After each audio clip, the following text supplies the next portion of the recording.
Pertama-tama saya menyampaikan belasungkawa dan rasa duka yang mendalam atas terjadinya musibah di Depo Pertamina Pelumpang Tanah Merah, Jakarta Utara.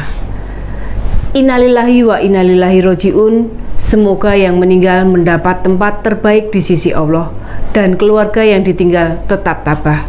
Hingga saat ini tercatat setidaknya ada 19 warga yang meninggal dunia dan 49 orang mengalami luka bakar, bahkan beberapa diantaranya masih anak-anak.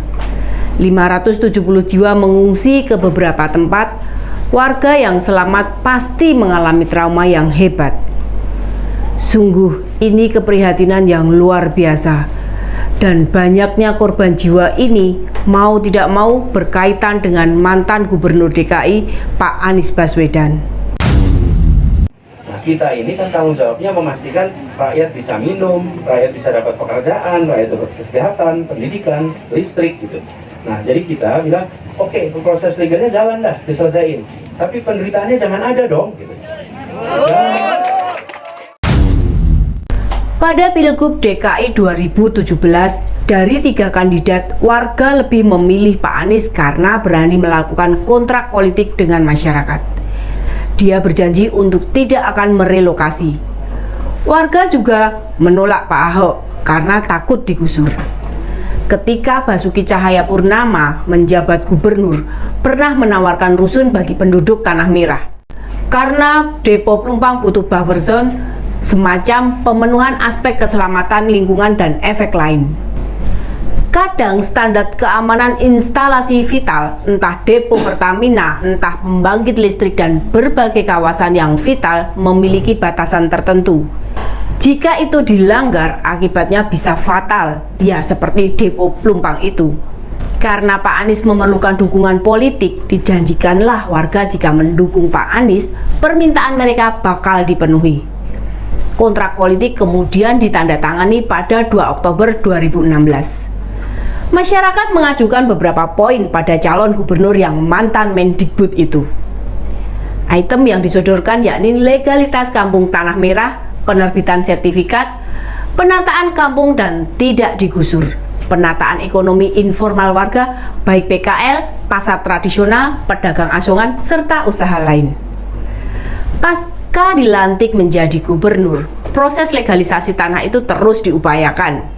Secara hukum, sebenarnya permintaan warga susah direalisasi, sebab mereka tinggal di sana memang bukan dilandasi kepemilikan.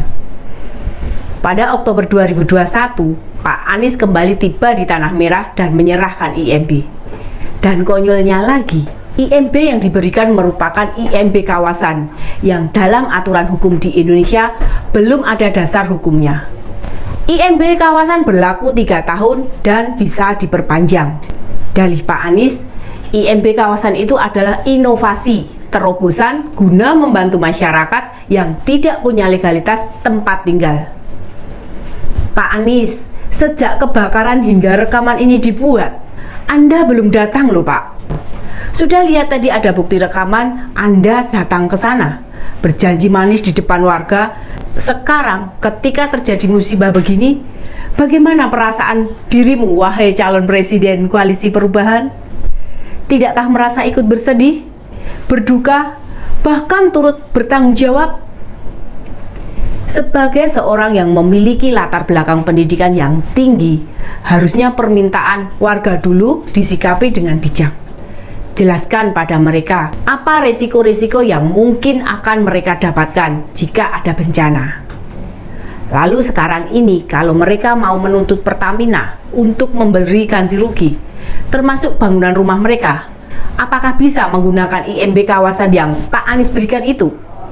Sementara dalam undang-undang tidak diatur soal IMB kawasan.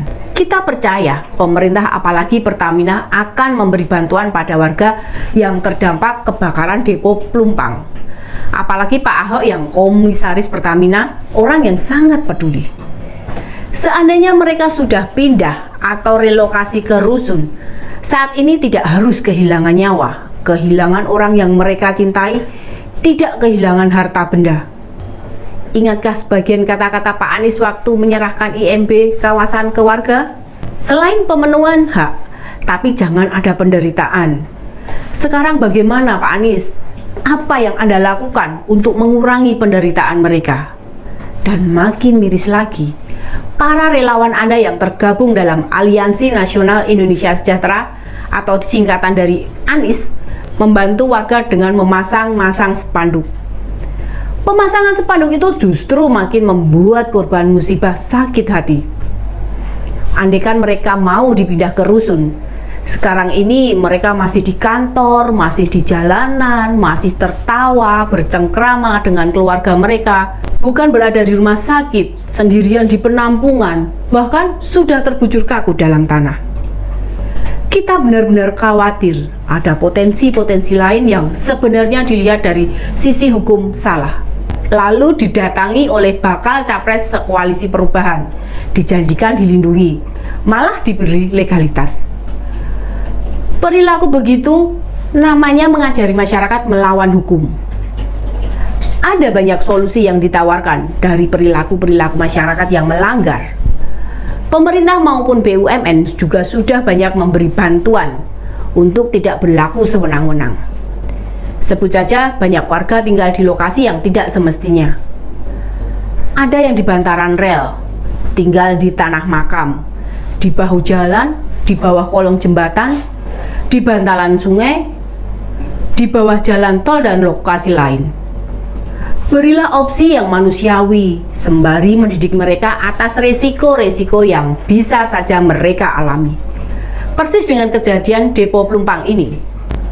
Tidak perlu sok-sokan jadi pahlawan melindungi mereka, apalagi memberi legalisasi. Sementara di sisi lain kita tahu bahwa jabatan publik itu ada batas waktunya. Jangan sampai mereka diberi harapan palsu yang tidak memiliki kekuatan hukum.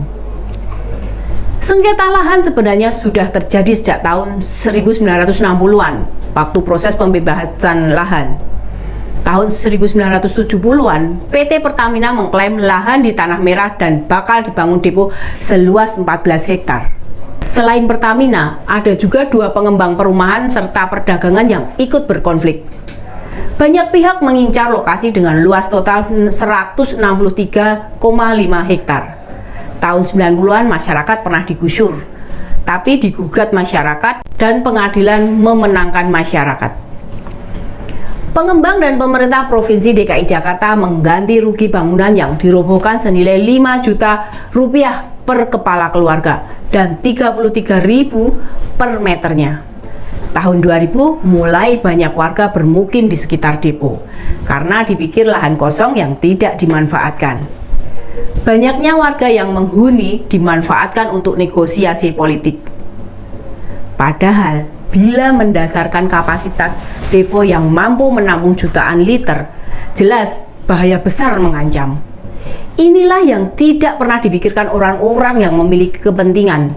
Dengan jutaan liter, jika ada ledakan, dampaknya orang yang berada puluhan meter jauhnya akan terdampak. Bencana besar ini menyisakan duka yang dalam, dan kemana capres koalisi perubahan yang sempat memberi harapan warga Tanah Merah? Dia sibuk berkampanye dan sedang berada di Australia menemui relawannya. Pak Anies, tidakkah dirimu terketuk melihat mereka yang kehilangan harta benda, menahan panas akibat kulit terkena panas, anak-anak menangis mencari orang tuanya? Tidak merasa bersalahkah melihat musibah kemarin, Pak? Terbuat dari apa akal pikiran dan jiwamu, wahai Pak Anies? Bisa-bisanya tidak segera datang, ikut berempati, turut merasakan kesedihan atas apa yang pernah Anda janjikan. Mau tahu apa perintah Presiden ke bawahannya? Pak Erik sebagai Menteri BUMN dan Pak Heru Budi pejabat Gubernur DKI hanya diberi waktu 2 hari saja untuk mencari solusi masalah buffer zone ini. Masyarakat akhirnya pasrah dengan keputusan yang bakal diambil pemerintah. Apa ya harus dengan musibah kita baru memutuskan pilihan terbaik? Jangan sampai kita memilih pemimpin yang hanya mengutamakan kepentingan sendiri, tapi mengabaikan keselamatan. Jangan terulang kembali.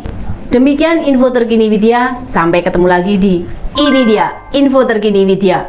Salam sedulur Kendal, sedulur Widya.